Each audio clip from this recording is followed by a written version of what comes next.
was kind of shocked when I saw some of the stuff that got in that was like a little edgy. I was thinking for like PG. I was like, whoa, I'm surprised they let that go. So there I was. I woke up with a heavy case of amnesia in the middle of nowhere. The only clue to my past is Harry's name and address inside this hat. So I made my way to the apartment, and that's when I found you and your stapler gun. Stop talking! You're a hallucination! You're a hallucination.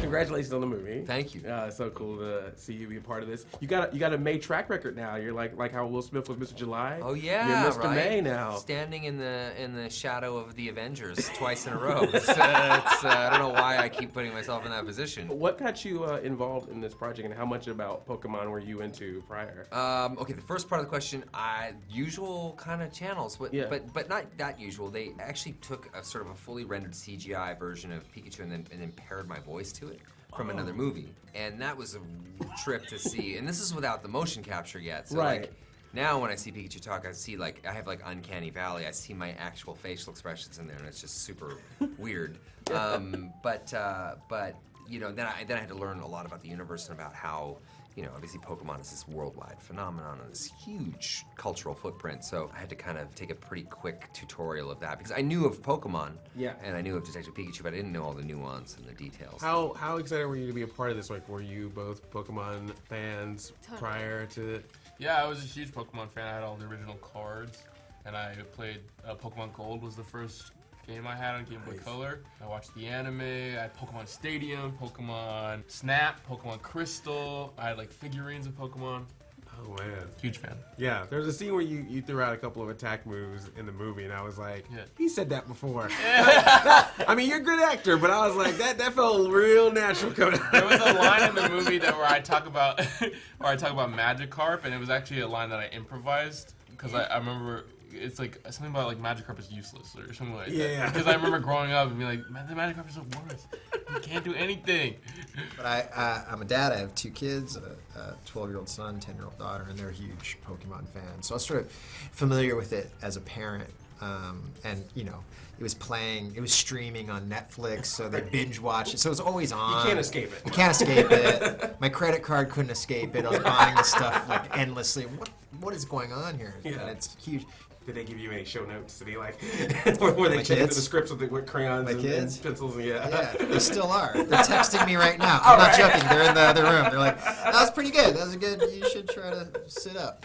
So and then I guess being fans of this, what was it like to then see this world come to life? Because this, you know, seeing Pokemon in this live action world with the characters roaming around, and I was saying like at some points it feels like a documentary, like a nature documentary. That's awesome. But then you're like, but no, it's Pokemon. I was blown away every day. I mean, we took over like London, and it was insane. But honestly, the first time I got to see a little bit of the movie was the trailer. Yeah. When it was released, that was the first time I saw what it was going to look like, and I started crying.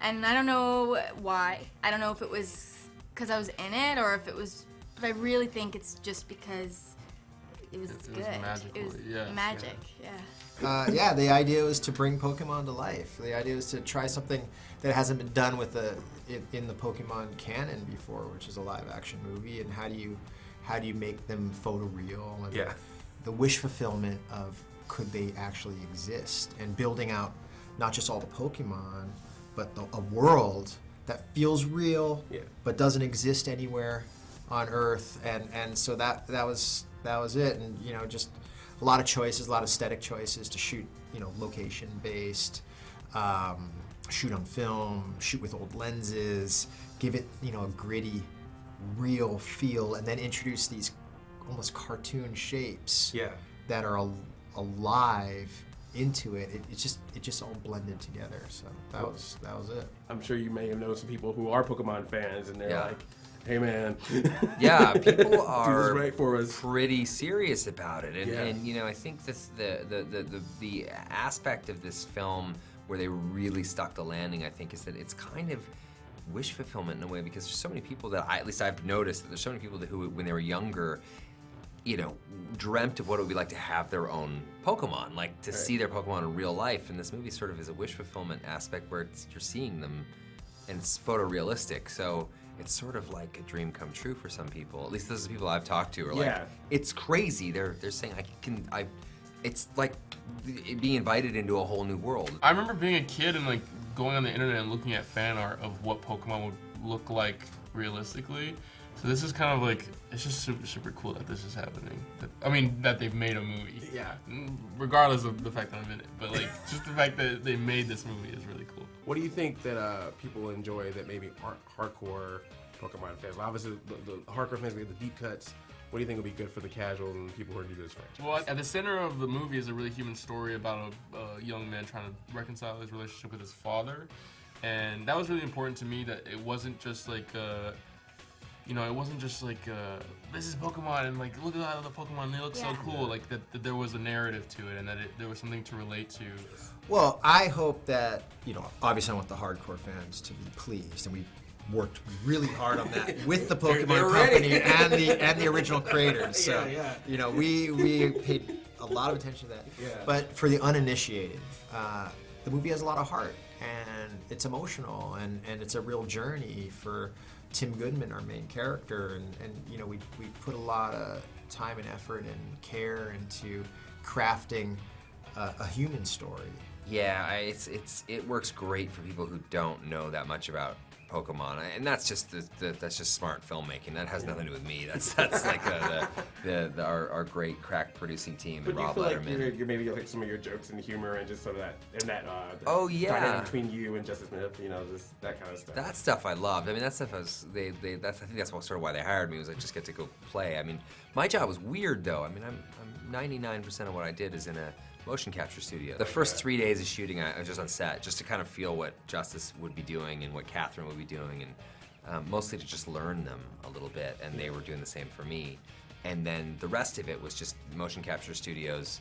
They would follow me anywhere. I mean, like I was shooting a movie in Rome, in Spain, in Canada, and like they would just fly there with their motion capture gear, and I would record, and it was great. And I would just do like 800 versions of one joke, just throw everything against the wall and leave it to some poor editor to figure out later on. I was kind of shocked when I saw some of the stuff that got in that was like a little edgy. I was thinking for like PG. I was like, whoa, I'm surprised they let that go. But there's definitely some things that Pikachu says that I never would have expected in the game. Yeah, but sometimes the anime gets there too. Yeah, that's true, right? That is true. There's got to be something in there for adults and for kids, though. So it's pretty great. All right, gotta ask real quick. Yeah.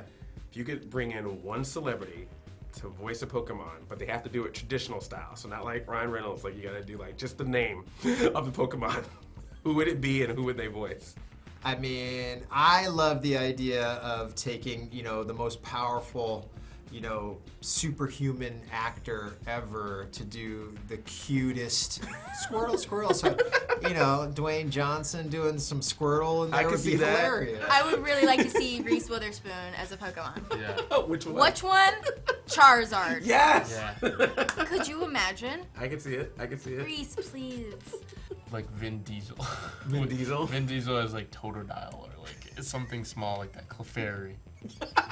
That'd be funny. Yeah. I like that. Clefairy. Yeah. yeah, it's like, That's perfect. That's really good. So yeah. Ooh.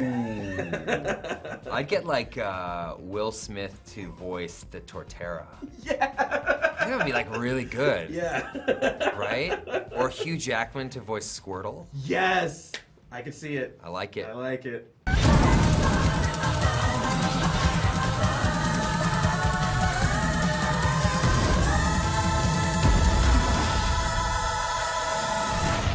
That's a twist. That's very twisty.